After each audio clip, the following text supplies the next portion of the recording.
How are you guys doing? Today is Tuesday, May 10th, 2022. I'm James Sims, and for this episode of The Elite, I'm going to do an elite individual profile on Salvador Perez.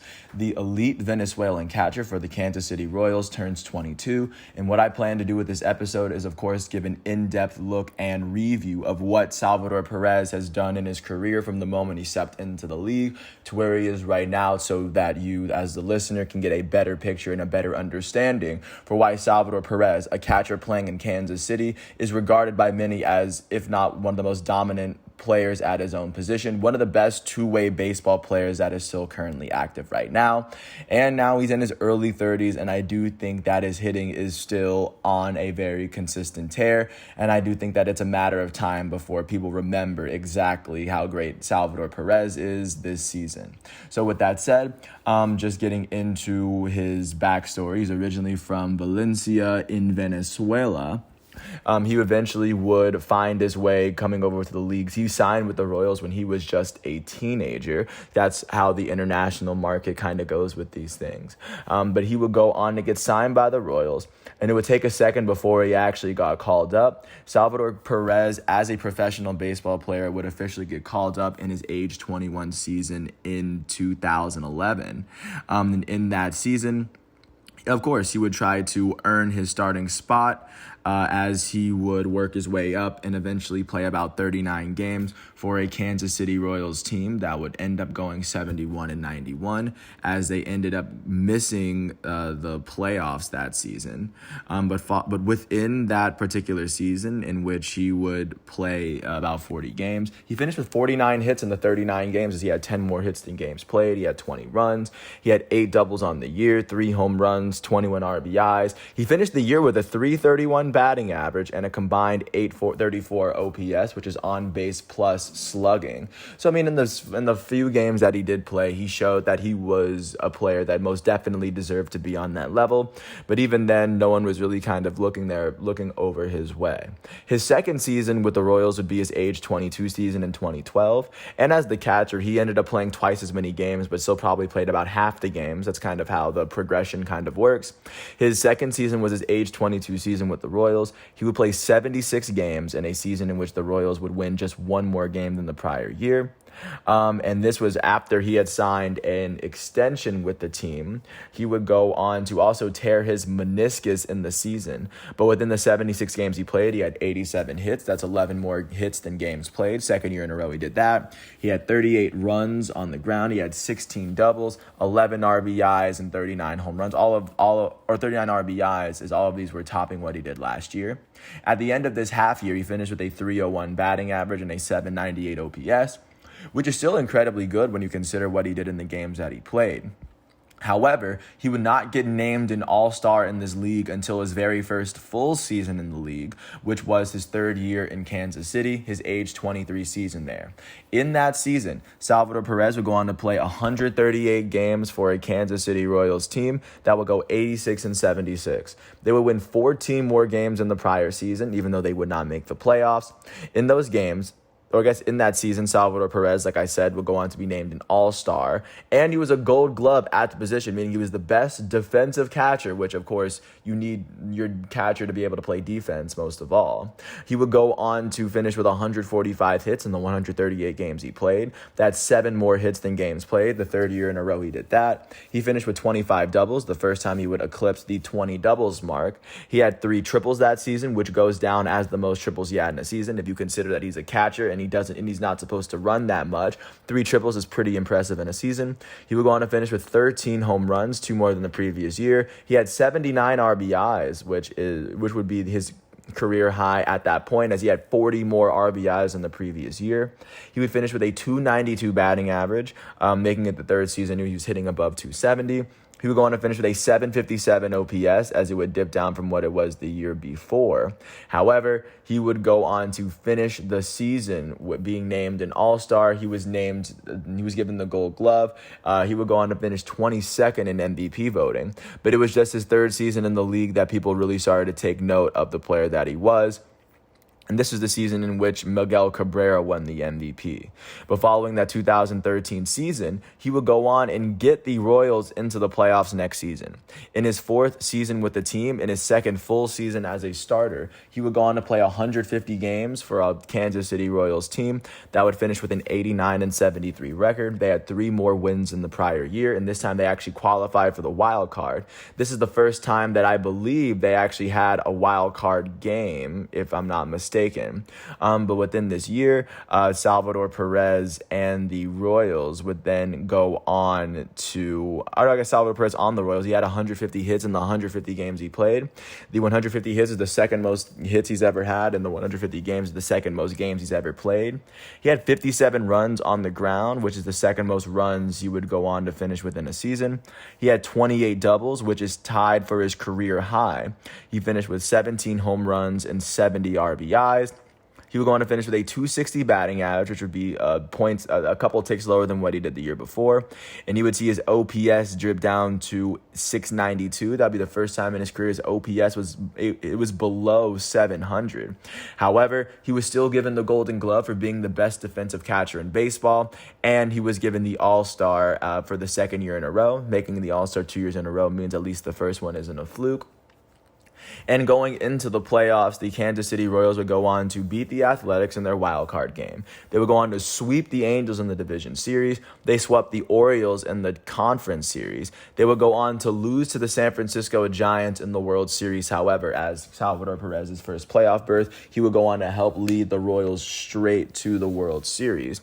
Following that World Series loss, Salvador Perez would return for his 5th season with the Royals for his 3rd All-Star season. He would play 142 games in a season where the Royals finished with 95 wins and 67 losses, 6 more wins than the prior year. They would go on to win the American League Central. That's the first time that they've won the AL Central since they've been in the AL Central. The last time they won a division was when they won the American League West back in 1985. So this is a very historic year for the Royals. In this season, Salvador Perez, like I said, would be named an All-Star for the 3rd year in a row. He had 138 hits in the 142 games he played. That's 4 less hits than games played, ending his more hits than games streak at 4. He would go on to finish with 52 runs. 2nd year in a row, he had at least 50. He would finish with 25 doubles. The 3rd year in a row, he had at least 25. He would have 21 home runs and 70 RBIs. That'd be the first time he'd eclipsed the 20 home run mark. At the end of the season, he finished with a 260 batting average, which is on par with what he did the year before. His OPS would go up a couple points as it finished at 706. At the end of 2015, he was given the Golden Glove at catcher for the 3rd year in a row. Very tough to be given the Gold Glove at any position 3 years in a row, but this wouldn't even be the last year that he would do it in a row. And he would go on to be named an All-Star. And going into the playoffs, of course, the Kansas City Royals would find themselves playing through a lot of tough series. And then this is the last time the Royals made the playoffs. They would go on to beat the Astros in the division series in 5.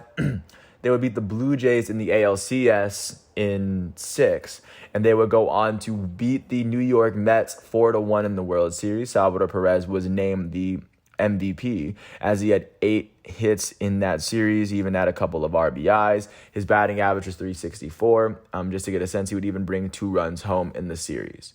With this win, of course, the Kansas City Royals would go on to win their 2nd World Series in their franchise's history. The last one they won was in 85, the last time they won their division. So the last 2 times the Royals have won their division, they've won the World Series. Note. But following that season, first of all, the Royals haven't made the playoffs since they won the World Series, which is a crazy thing to really think of. But then at that point, Salvador Perez was a All-Star Gold Glove winner, and he was growing into one of the best hitters in baseball. After he won the World Series, he will go on to become one of the best hitting catchers in baseball. Following his 5th season there, he would return for his 6th season with the Royals, his age 26 season in 2016. In his 4th full season, he would play 139 games for a Royals team that went 81-81. They won 14 less games than they did the prior season, and they missed the playoffs completely. Salvi Perez would finish with 120 127 hits in the 139 games he played. That's 12 less hits than games. He had 57 runs. This will be the third year in a row he had at least 50. He finished with 28 doubles. The fourth year in a row he had at least 25. He would finish with 22 home runs, a career high for him at that point. He also had 64 RBIs. This will be the second year in a row he had at least 20 home runs. He would finish with a 280 or 247 batting average, which at that point was a career low for him. He had a 725 OPS, as his slugging percentage was a little higher. That season, he would be named an All-Star for the fourth year in a row. He was given the Gold Glove for being the best defender, and he would go on to be given the Silver Slugger. The first time in his career he would win the Gold Glove and the Silver Slugger, establishing himself as the best two-way catcher in the American League. And like I said, this will be the first time he won the Silver Slugger. But the Royals would go on to miss the playoffs, which would transition into Salvy's seventh season with the team. In 2017, he will go on to play 129 games in a season where the Royals finished with an 80-82 record. As at least this was a part of the season in which he would start to be dealing with a lot more injury. This season, he had to deal with an intercostal strain, that being in the muscles in between the ribs. But in that season, he had 126 hits in the 129 games he played. That's 3 less hits than games. He had 57 runs for the third time in the last 5 seasons at that point. He would go on to finish with 27 home runs and 80 RBIs. Both of those would be career highs for him. He would go on to finish with a 268 batting average and a 792 OPS. He would go on to be named an All-Star for the 5th year in a row. Very tough to be named an All-Star for a half decade straight.